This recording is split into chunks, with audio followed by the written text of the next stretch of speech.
வந்திருக்கிற கர்த்தருடைய ஜனமே, நன்றாக அறிந்து கொள்ளுங்க, கர்த்தர் உங்க வாழ்க்கையில தடைகளை உடைத்திருந்து போடுகிற கர்த்தர். நல்ல வாக்குத்தத்தம், அருமையான வாக்குத்தத்தம் தான். ஆனா அந்த வாக்குத்தத்தத்தை சுதந்திரிப்பதற்கு உங்களுடைய வாழ்க்கையில், ஐயா என்னுடைய தடைகள், நான் ரட்சிக்கப்பட்டு வந்தேன், என் வாழ்க்கையில் இருந்த செங்கடலை போன்ற பிரச்சனைகளை அவர் நாசியின் சுவாசத்தினால் பிளந்து போட்டார். நான் இன்றைக்கு ஜெயமுள்ள ஒரு வாழ்க்கையோடு கூட வந்திருக்கிறேன். மறுபடியுமாய் நான் கானானுக்கு நேராக பிரவேசிக்க போகிறேன் என்று சொல்லி போகும் பொழுது வாழ்க்கையில் அநேக விதமான போராட்டங்கள், சஞ்சலங்கள் வரும். ஏன் நாம் கூட நம்முடைய வாழ்க்கையில் கர்த்தருடைய வார்த்தைகளை விசுவாசிக்க கூடாதபடிக்கு நம்பிக்கையற்ற போகக்கூடிய ஒரு சூழ்நிலைகள் வரும். ஆனாலும் வேறே ஆவியை பெற்ற யோசுவாவை போல, காலேப்பை போல நீங்களும் உத்தம இருதயத்தோடு கர்த்தருடைய வார்த்தையை நம்பி பற்றி கொள்ள வேண்டும். அப்படிப்பட்டவர்களுக்கு முன்பதாக தான் கர்த்தர் கடந்து செல்வார். இரண்டாவது அனுபவம், கர்த்தருடைய வார்த்தையின் மீது வைத்திருக்கிற நம்பிக்கை எந்த விதத்திலும் குலைத்து போடக்கூடாது.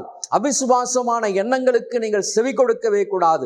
இஸ்ரவேல் ஜனங்கள் 2 பேரை தவிர எகிப்திலிருந்து புறப்பட்ட எல்லா ஜனங்களும் மாண்டு போனார்கள். எல்லாரும் மாண்டு போய் கர்த்தர் ஒரு புதிய ஜனத்தை எழுப்பினார். இந்த ஜனங்கள் தான் எங்க போனாங்க? கானானுக்குள்ளாக பிரவேசிக்கும்படியாய் கர்த்தர் செய்தார். அப்ப இந்த இரண்டாவது அனுபவம் எதை குறிக்கக்கூடியது என்று சொல்லி பார்க்கும் பொழுது, உங்களுடைய வாழ்க்கையில் எல்லா விதமான, எத்தனை விதமான சோதனைகள் வந்தாலும், போராட்டங்கள் வந்தாலும், கர்த்தர் கொடுக்கிற வார்த்தைகளை மட்டும் நீங்க என்ன பண்ணக்கூடாது? அவிசுவாசமாய் எண்ணவே கூடாது.